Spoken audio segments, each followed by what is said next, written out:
So we got Baltimore police officers standing outside a school watching federal agents do their jobs and straight up saying out loud they can't get involved, not because they don't want to, but because the system they operate under won't let them. I want you to pay close attention to the language that they use. It's not confusion, it's resignation. I want you to watch how clearly they explain it. Newly released body camera video shows the Baltimore police response to ICE arresting 2 parents outside their children's school. As WJZ investigator Mike Helgren reports, those parents have since been released with a judge reprimanding ICE for not following due process.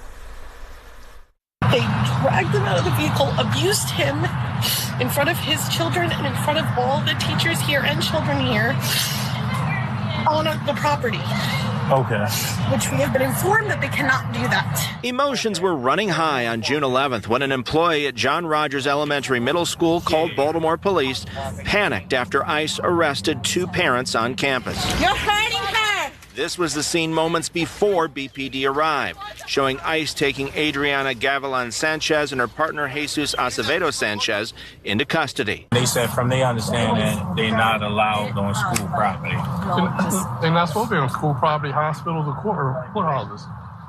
Yeah. But unfortunately, the political era we in now, they do what they want, and there's no repercussions. In the BPD body camera video, officers say there's nothing they can do. Unfortunately, we can't get involved in that one. Right. Only thing you guys can do is report up and have school police supervision contact ICE. But it's not going to do any good, to be honest with you. They were asking the proper questions to find out if there was anything that we needed to do in reference to the call. So they were doing exactly what we're supposed to do. When we get a call for service, they were investigating it to the best of their ability. A federal judge later found ICE agents were on a fishing expedition when they tried to pull the couple over on O'Donnell Street. That while the dad was in the U.S. illegally, nothing showed up in computer databases when ICE randomly stopped him. The judge also found the agents did not identify themselves, and the couple thought they were being carjacked. So they drove to their daughter's school where they knew an officer would be present. You're going to do whatever you can to protect your family, and that's what he did. One of the responding Baltimore officers explained the difference between ICE and local enforcement. How they operate and how we operate, 2 different things. Things they may be able to get, I'm not even going to say get away with, but the things they may be able to do because of Trump just letting them loose, we can't do. If ICE makes an arrest, they're a federal law enforcement agency. They have the right to make an arrest. And then we do our part and investigate if there's something to investigate. In a statement to WJZ, ICE defended the professionalism of their officers and says they are delivering on the president's promise to remove people in the country illegally. In your corner in Southeast Baltimore, Mike Helgren, WJZ. All right, Mike, thank you. Man, listen to the lieutenant, right? They're not supposed to be on school property, but in the political era we are in now, they do what they want. That's not a complaint about the law. That's a complaint about consequences. The chief comes in later and says it clean. If ICE makes an arrest, they're a federal agency and they have the right to. So the same city that spent years telling residents federal immigration law doesn't apply suddenly has its own police department on camera admitting that it does. The people, who built the sanctuary posture are watching it get walked through in real time.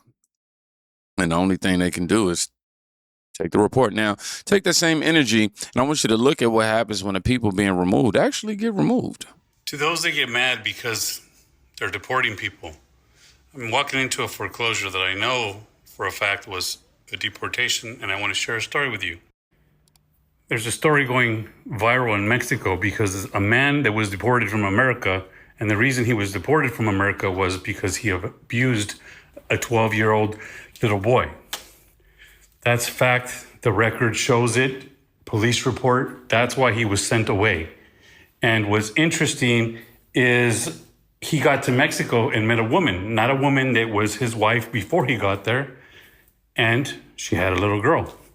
Little girl's 11 years old. And what do you think happened? She's 5 months pregnant by that man who just met her mother, who the mother sides with. The mother would rather protect the new boyfriend who's with her daughter, again, 5 months pregnant, and the only reason they found out was because they took her to see a doctor because she was having tummy issues. They did an ultrasound, and sure enough, there was a baby in there. Mexican, see? Telling you what I see. I also, all the mail there, I can see the name as well. And this little girl, in Mexico, they don't have the death penalty, but they do have an agency if you're taken advantage of, and hopefully they pull her out of her situation and she gets taken care of. But at this point, she's gonna have that baby. She's well into her 5th term, and Mexico is not one of these countries that is going to make her get rid of it. But her little life has been altered. Some may even say destroyed, because it doesn't matter what country they're in. A sick, perverted mind is a sick, perverted mind. What he did to a 12-year-old boy and got him kicked out of this country, he went over there and did to an 11-year-old girl, and now she's pregnant. So this man was already convicted in the United States for sexually assaulting a 12-year-old boy, got deported, and within a short time, he's under investigation in Mexico. Within a short time, he's now under investigation in Mexico for getting an 11-year-old girl pregnant. The people who call deportation cruel never seem to have a follow-up plan for the children who end up on the other side of that decision. They act like the danger disappears at the border. It doesn't. It just changes zip codes. Somehow the same voices demand compassion all the time, and then they go quiet when the victim is no longer inside the political talking points.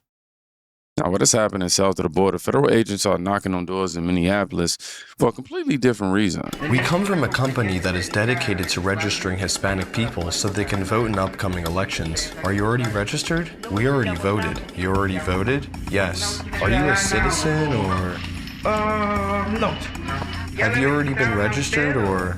Yeah. Are you a citizen or? No. Have you already been registered at work? Yes, we have. You've already been registered? Are you a citizen or not a citizen? No es. The apartment complex Elliott Norcross in Norcross, Georgia, is occupied primarily by non-citizens. We visited the complex to ask residents 2 questions. Are you a citizen, and are you registered to vote? Shockingly, 14% of respondents admitted to being non-citizens registered to vote. Buenas, disculpe por molestar. Venimos con una organización que se dedica a registrar a la gente hispana para poder votar en las elecciones. ¿Ya la registraron a usted o? Ya. ¿Y fue en el trabajo o vinieron? Vino alguien a tocar. Ok. Muchas gracias. Y oiga, ¿y usted es ciudadana o? No. ¿Ya la registraron en el trabajo o en un lado? Bueno, sí, nos dijeron, pero... ¿Ya se registró? Pues yo creo que sí. ¿En el trabajo? Ajá, sí. Oh, ok. ¿Usted es ciudadana o no es ciudadana? No es. ¿Ya los han registrado en el trabajo ustedes? Sí, ya. ¿Ya los registraron? Ya. Disculpe, es que no la oigo muy bien por el aire. ¿Ya los registraron? Sí, ya. ¿Y usted es ciudadana o no es ciudadana? No. ¿No es? No. Venimos con una compañía que se dedica a registrar a la gente hispana para poder votar en las elecciones. Nosotros ya votamos. ¿Ya votó? Sí. ¿Usted es ciudadana o...? No. ¿Usted ya está registrado? ¿Se registró en el trabajo o algo así? No. Sí, ¿Ya se registró en el trabajo? Ok. Oiga, ¿y usted es ciudadana o no es ciudadana? Bueno, pues ahora estoy... No. ¿De dónde viene usted? De Honduras. ¿Usted ya la registraron en el trabajo o aquí han pasado a registrar o...? Ya. ¿Ya? ¿Usted es ciudadana o no es ciudadana? ¿No es? ¿Son ciudadanos o...? No. Muchas gracias. Dios los bendiga. Tú me estás diciendo que si somos ciudadanos, no. Somos ilegales. Pero estamos establecidos en este país y si nosotros, este país no valiera ver, ¿me entiendes? Porque somos los mejores trabajadores que puede tener Estados Unidos. According to Migration Policy Institute, approximately 339,000 non-citizens live in Georgia. If the 14% statistic holds true statewide, over 47,000 non-citizens would be registered to vote. For context, Joe Biden won the state of Georgia by just under 12,000 votes in the 2020 election. Based on our findings, the integrity of the 2024 election is in great jeopardy.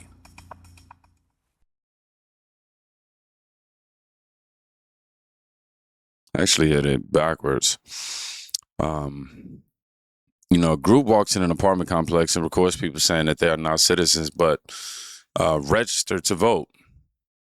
Georgia officials, and I said this was in Minneapolis. That's why I said I ended up playing the wrong clip. I know I said when I said let's go to Minneapolis, but this is actually in Georgia, so that's my mistake. But Georgia officials, later said the specific people shown weren't on the rolls, and that part matters. But the larger point doesn't disappear just because one video got fact-checked. The fact that the question even has to be asked in a country that requires citizenship to vote tells you how far the trust has, eroded. One side treats any discussion of it like an attack on democracy. The other side treats the absence of discussion like proof something is being protected. Both can't be true at the same time. Now let's actually go to Minneapolis. Because I messed up that whole segue. No. Is the location where everybody comes. Okay. Are there any subcontractors or anything you guys deal with? Like other businesses that you partner with that you use for a service of any kind, maybe transportation or anything like that? No. We provide usually parents they come like this, drop the kids, they go to us and then we take care of them. Awesome. And who actually oversees the receipt of those documents? Usually no. Okay. So HSI, agents are on the ground investigating childcare fraud and childcare centers billing taxpayers for kids who aren't there. Multiple investigations, millions potentially gone. And the response from the usual corners is the same every time. Focus on the optics of the agents instead of the money that was supposed to feed and care for children. Now, when the fraud is real, the conversation suddenly becomes about targeting communities instead of the people who built the billing schemes. Funny how the moral urgency only appears when the checks stop clearing. All right, y'all, this is the last one. Different city, but same federal energy.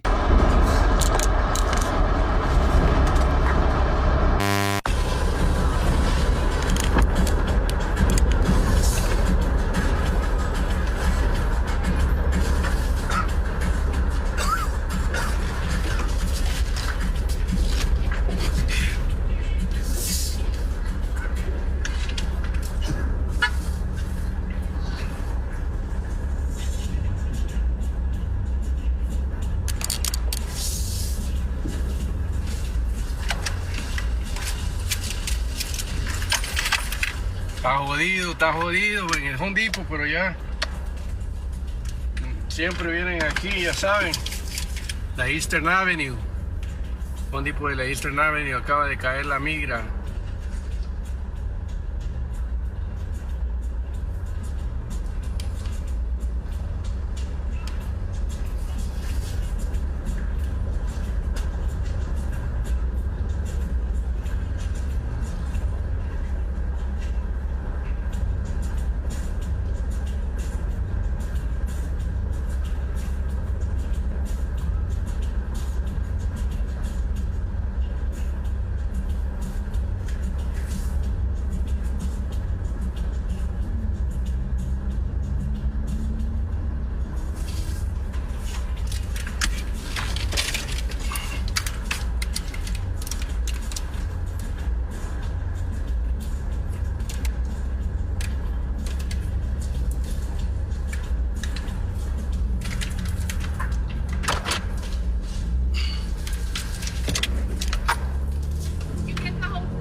You guys want a water? Bottled water?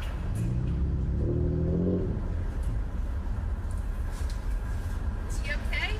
He looks like he's having a heart attack, a seizure. I truly pray that he's okay. I haven't seen any reports of anything detrimental or otherwise. They pulled him out of the parking lot in Flushing, New York, while people stood around and filming. No press conferences, big speeches, just agents doing the thing. The previous clips already established they have the authority to do. You know, the cities that spend years advertising themselves as safe zones keep discovering that federal law doesn't need their permission. And every time that happens, the same cycle repeats. Outrage at the enforcement, silence at the policies that made the enforcement necessary. What ties all this together isn't one agency or one city. It's the gap between the language people use and the reality they create. You know, you can spend years telling residents that certain laws don't apply here, that certain people are untouchable, that enforcement itself is the problem. Then a body cam turns on, the fraud numbers surface, the same offenders reappear somewhere else, and the local police are left explaining on camera why their hands are tied. That's not strength. That's a design. And designs can be changed. The question is whether the people who built this version still gets to pretend it's working when the footage keeps showing the opposite. So I want you to write the word authority in the comments if you sat through the whole thing. He has shown you, O mortal, what is good. And what does the Lord require of you? To act justly and to love mercy and to walk humbly with your God. This is Micah 6 and 8. Be safe. Please go check on somebody today. And this will be the last time you see this background, y'all. Peace.